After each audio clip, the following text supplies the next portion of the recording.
Good day to you, my dear gaming friends, and welcome back to the 8-Bit Embassy with me, 8-Bit Ambassador.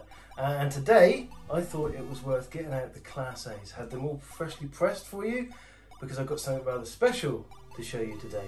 It's not every day we get a brand new console in here, and it's certainly not every day we get one from my favourite supplier, Lightning Modz.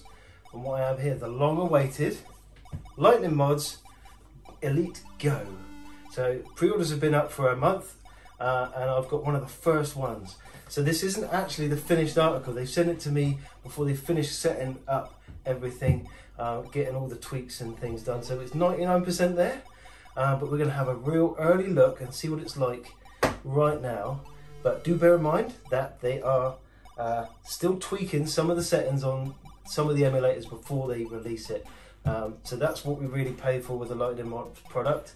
You get that certain je ne sais quoi, where they go through everything to make sure everything is optimized. They do the very best they can, considering the amount of content on one of their systems. It's quite a large task. So let's have a look at the hardware first. Okay, so here is our first look at the packaging for the new console. Reasonably robust, but it's not really what we're interested in. Let's give it a rattle test. Not much chance of any transit damage, seems well nicely secured inside. And if we open the box, there we go, extra protection there. That's a layer of high density foam that's there to protect the device while it's in transit and in storage. Now ready for the big reveal. Ooh, nice. Really love the retro look of this. You can see it's heavily borrowed from the original Game Boy with dot matrix and stereo sound. Don't worry, it does not have a dot matrix screen, but it does have stereo sound, so we're not doing too bad. That's a beautiful thing. I love these colours. Let's get her out. Let's see what we're doing. Those are rubberised on the back. Rubberised grips. That's good. It's a lot heavier than I was expecting it to be. It really is. So that's obviously a good sign. Reassuringly heavy. Let's try the buttons. Oh, they're nice. They're very satisfying indeed. They're naughty. You know, like if you pop in bubble wrap, you get that slight bit of resistance and then a satisfying release. That's what it feels like. That's good. And they're not clicky. There's no click. It's like a thud, but a positive finish. They are very nice to use, and they're not, listen, they're not loud. It's not going to annoy people that if you sat in the same room with them. Analog sticks. They're nice and smooth as well. Feel responsive. They spring back nicely. They're rubberized as well, so you can grip on those. I guess the proof of the pudding will be in how they work later. And the shoulder buttons. Yeah, they've got a similar feel to the face buttons. Very nice. And the triggers. Bit more travel on those. I don't think they're analog. They're not analog, but just enough travel to just feel nice. That nice finish again. Yeah, so I would say all the buttons pass my QA test. What we've got underneath. So there's a headphone jack and two memory card slots, micro SD slots. Well, let's have a see, because I happen to know that these come with generic memory card. Good. I'm not surprised to see that they have upgraded the SD cards to branded. The generic ones are really rubbish, totally unreliable. You lose everything all the time, and it's usually right before you're getting on a plane before a 6-hour flight or something, and you're left twiddling your thumbs for all that time. So that's an excellent thing. That was a 512. How big's the other one? 32. So I'm guessing one of them's probably got most of the operating system on and all the menus and artwork, and the other one's mostly for your games. And on the top, we've got USB-C in, volume control, micro SD out. Oh no, HDMI out. Interesting. And there's for your data transfer, no doubt. Let's give it a rattle test. There we go. That's a sign of quality right there. So if you haven't heard of Amberneck, They have a great reputation for quality hardware at a reasonable price. They've usually got really good power in them, nice screens, and they are very pleasant to use, as this one feels like it's nice in the hand. It's got a good, it's grippy finish, but not rough, and it's comfortable and a nice heft without being heavy. So yeah, it's a good choice of hardware, a very well respected brand. I think we should probably go ahead and switch it on now, see what we're getting. Oh, hello. The sooner we get a picture on the screen, the better. There we go. There we go. Nice custom artwork straight away. So you can, when you buy this system from Amazon or wherever you get it from, it does come with a limited selection of ROMs and a really ugly front end. But EliteMods has done their very best to do what they do and give you that extra experience, so you don't have to set up your own device, add all your ROMs, change the themes to something you like. So the front end on this is unique to EliteMods. The only place you will get this is EliteMods. So we've got Amiga CD32. I've got to say, I'm well impressed by this screen. It's really sharp. I don't know how well it's coming across on this video, but the blacks are black. The colours are nice and vivid, and it's sharp. Doesn't look like there's any delay or smearing on it or anything like that. That guy always looks like Jean-Luc Picard to me, Patrick Stewart. Atari ST, that's interesting because that's not on the Elite V2 yet anyway. Probably only a matter of time before it gets added. I'm loving this front end, it's nice and crisp and clean. You can see exactly what it is straight away.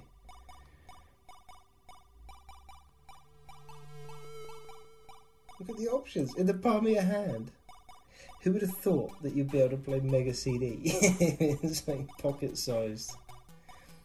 Sega Saturn. Let's see how Sega Saturn runs, because that is a pretty tricky system to emulate. Let's see, there's artwork missing, but that is going to be added before release. Remember, this is a pre-release. Oh, hang on. Hey, just like in the system, there's video and game synopsis. Look at that. So you can, if you're browsing, you want to see what you want to play. You can obviously see that's an F1 racing game straight away.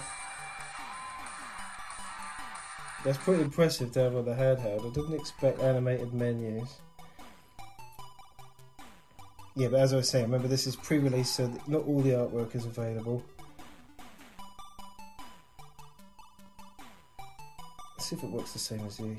It does. So there's my settings in there from that. So this is a lot. This is just like, so far it seems it's just like the old V2 console. If you're familiar with that, you'll be able to use this quite nicely as well. Let's try Sega Rally. Very difficult at game to emulate. Not very professional this. It's hard to film screen. I hope what is coming out on here is how good this screen is. Wow.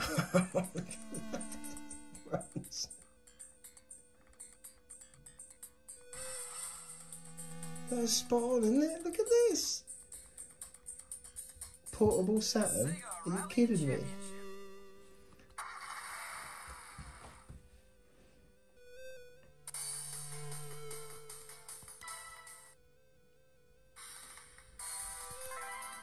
The screen is just gorgeous though.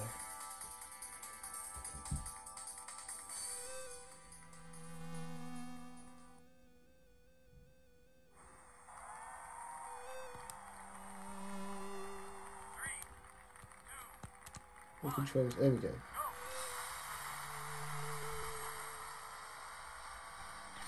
What?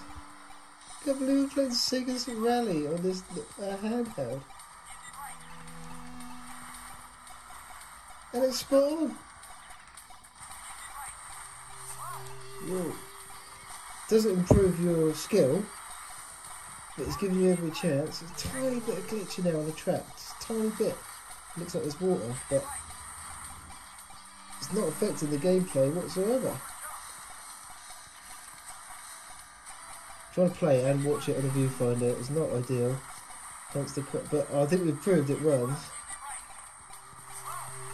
Well, apparently, if you start and select at the same time, it quits.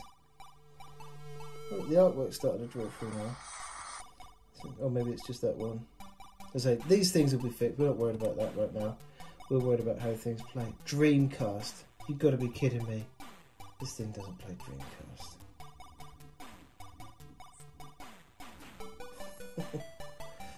Right, what should we play? What should we play? Res. What a game. Let's go with Soul Calibur. It's a quick arcade game to get into.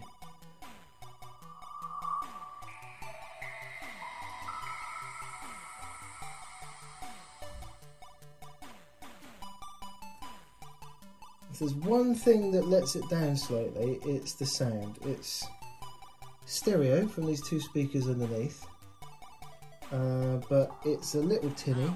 I mean, it's fine, but you know, it's limited by the speaker size. But you're going to wear headphones. Surely anyone who wants to play this is going to play it with headphones on. Look at that screen. This is better than the real thing. How crisp it is. That's incredible, man.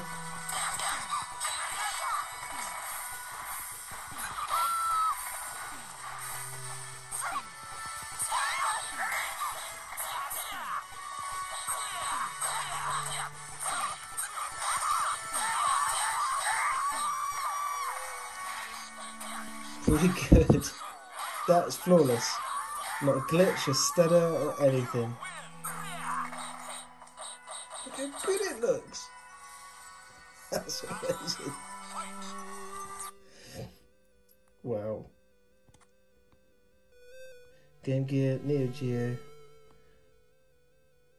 Cool, man. Look at this. Very nice. Look how much work's gone into PlayStation.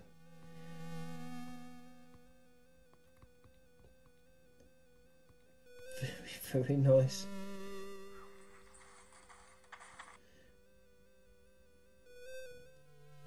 Well, I think we can trust that it's going to play PlayStation perfectly well if it manages Dreamcast. Wow, what a great system. Intellivision, ColecoVision, Spectrum, C64. Wow. Even Scumby games. Nice. And we're back to Amiga. Well, there's plenty to keep you busy on there, right? Oh, seems like a nice piece of hardware to start with.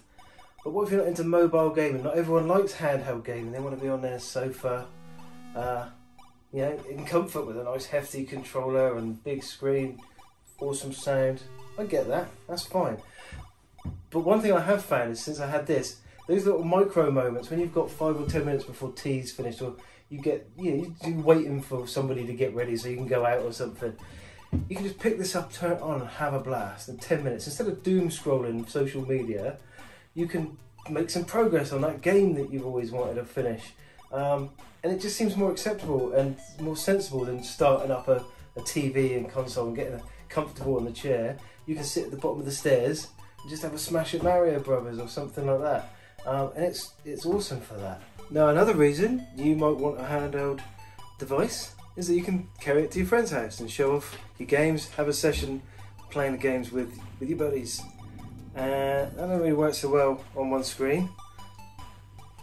But, as you can see here, with the simple application of a mini HDMI, everybody's got USB power supply at home, everyone's got HDMI cables.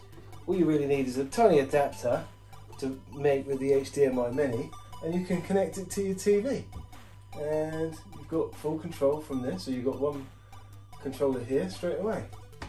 But you can also pair a USB controller with it as well.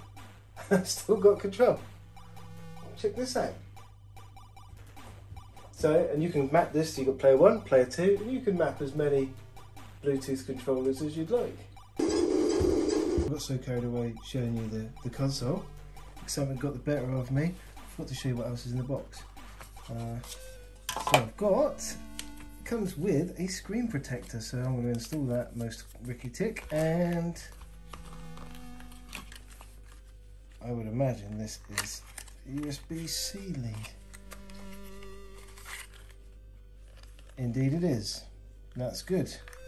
So you've got everything you need in there to get cracking. The inclusion of the screen protector is excellent. I'm going to stick that on right now before I drop it or something and put a big gouge in my screen, because that screen is gorgeous. I don't want to keep it in tip-top nick. I don't want to spoil the fun of this too much for you, because you're going to have hours of fun going through here and finding, well, just like you do on the Elite. This is just feels like the baby brother to the Elite V2.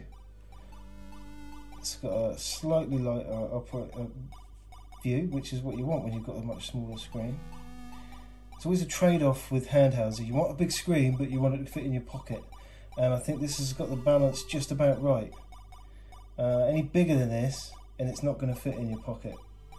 But this genuinely does fit in your pocket. You haven't got to carry an extra bag or anything with you. What I wanted to show you was the front end is very, very similar.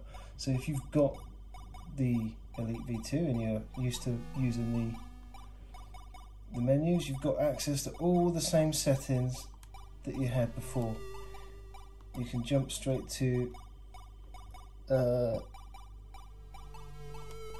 if you have to go in it, then you press that, and then you can go straight to that letter of the alphabet.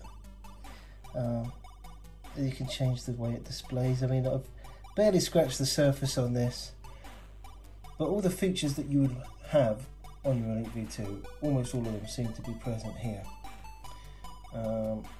It's also got Bluetooth, so you can connect a second controller if you want to play 2-player.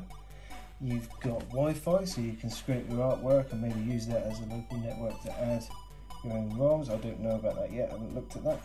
But I've been filming this now. Look, we're still at 75%. It wasn't on 100% when it started, so the battery life seems to be pretty good. I don't know what else I can say about it until I've played with it some more, but that is what I want to do. I want to go and play around with it some more and see what it can do.